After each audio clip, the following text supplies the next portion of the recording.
Пайгамбар саллаллаху алейхи өзүнүн бир хадисинде Ми'раж кечесинде чыкканда Жибрил периште менен бир коом көргөзүлдү дейт да. Ал коом ушундай коом колдорундагы тырмактары жезден болгон, өздөрүнүн жүздөрүн, өздөрүнүн денесин, көкүрөктөрүн тытмалап аткан бир коомду көргөзүлдү деп айтат да дозокто.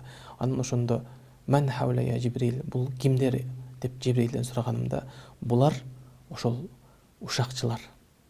Булар ошол жалган айткан, жала жапкан жалганчылар деп айткан деп келет да.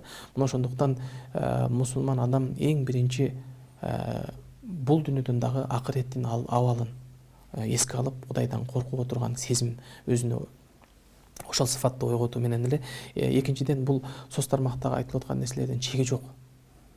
Улам ал канча адамга жетсе, ошол күнөөнүн бардыгы ошол адамга жазылат. Кудай эгер ушул соц тармактардан бир жакшылык ишке жарчы болуп, жакшылык ишке жардамчы болуп, жакшылык иштин жайылышына себепчи болсоң, сообу жазылган сыяктуу күнөө дагы ошондой болот деп. Эгерде адам ошол соц тармактарды туура жака пайдаланам десе, анда Аллах Тааланын бул жактан көп жакшылык эшиктери ачылган да. Анан бизде адамдарда ушундай бир нерсе болуп калган.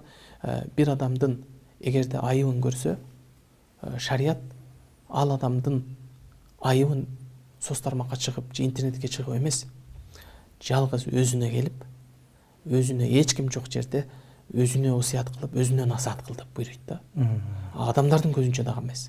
Ал соц тармактарда дегенде ал миллиондогон адамдардын көзүнчө ал айтылган сөз ошол жазылып, сакталып кала турган бир чоң нерсе болуп калып атат. Мына ошондуктан мусулман адам, бул дүйнөдөгү акыретин ойлогон адам, бул шариятыбызда эң чоң күнөө болгон, балким шариятыбызда тыйылган арам болгон нерселерден алыс болуу, бул чыныгы момун адамдардын сыфаты болуп эсептелет.